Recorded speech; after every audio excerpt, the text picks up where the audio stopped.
Hi everyone, it's Angela at healthylivingchick.com, and today I'm going to be talking to you about the negative effects of stress and a few ways that we can work together to overcome it. Stress isn't always bad. We need a certain amount of stress in order for us to get up in the morning, because if we didn't have a certain amount of stress, we would not want to get up and get going. So a certain amount of stress is good.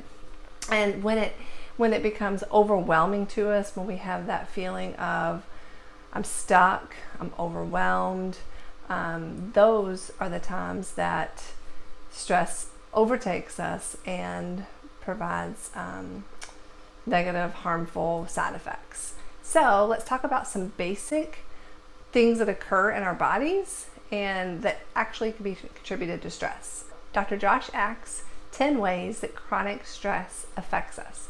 And some of those ways include our blood pressure increases, our breathing and heart rate increase, our glucose is released, digestion issues occur, reproduction issues, immune functions are suppressed, pain tolerance increases.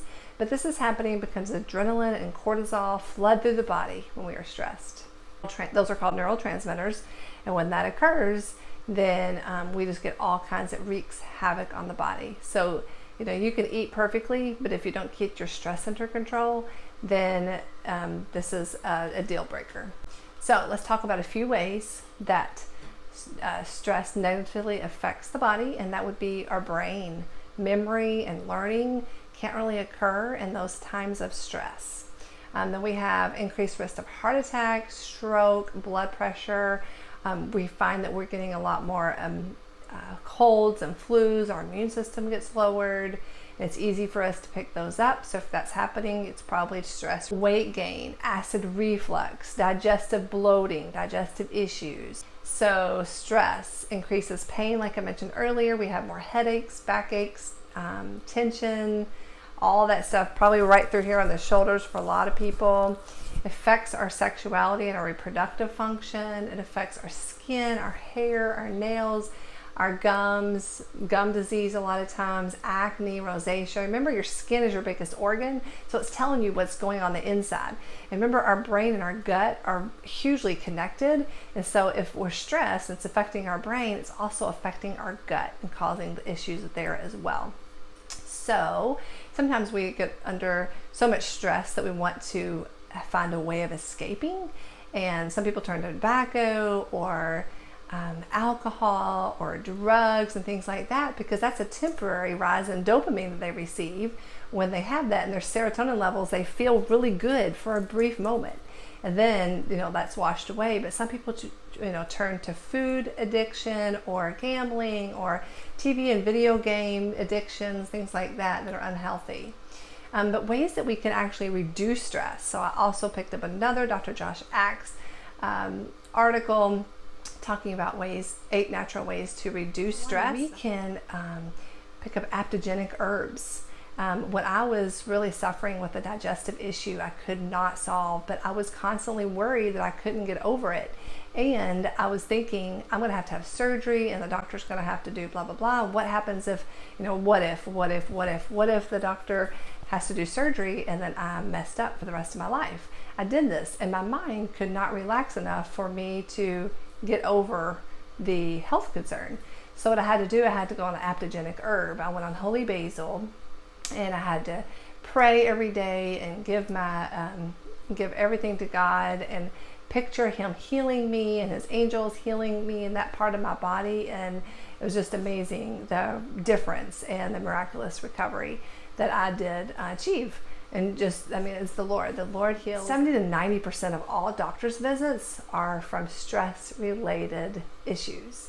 So if you think about that, everything that I mentioned before this, stress is huge. So ways that we can overcome stress are regular exercise.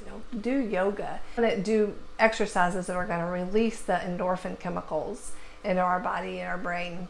And exercise also helps with sleep, so exercise is great. We can listen to uplifting music, we can meditate, we can pray to God, we can put on the full armor of God is one way that I like to talk to clients about is we can actually renew our mind, renew our mind with good thoughts, whatever is true, whatever is lovely, whatever is good report. Think on these things, the word says, and put on those shoes of peace and ask God to fill us with the Holy Spirit so that we can go through our day walking with Him and talking with Him. So that constant prayer that the Lord talks so much about is wildly important.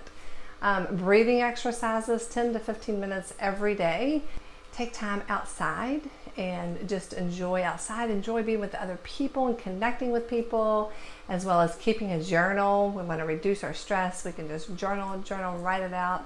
And then lastly, one of my favorite essential oils. So get a bath, take some wonderful Epsom salt, sprinkle about 2 cups in your tub, and then take a few drops of your favorite essential oil. So I have passion here with me today, and I have balance. Balance is very grounding. It's just going to help relax you, as well as citrus bliss. Any kind of citrus oil is going to be very uplifting. He also mentions a couple of essential oils called frankincense as well as myrrh, and we read about both of those in the Bible.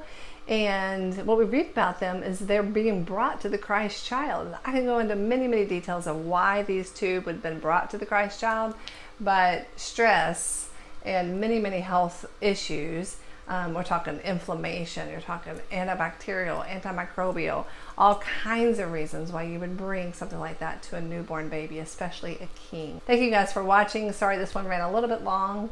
Thanks. Have a wonderful day. Bye.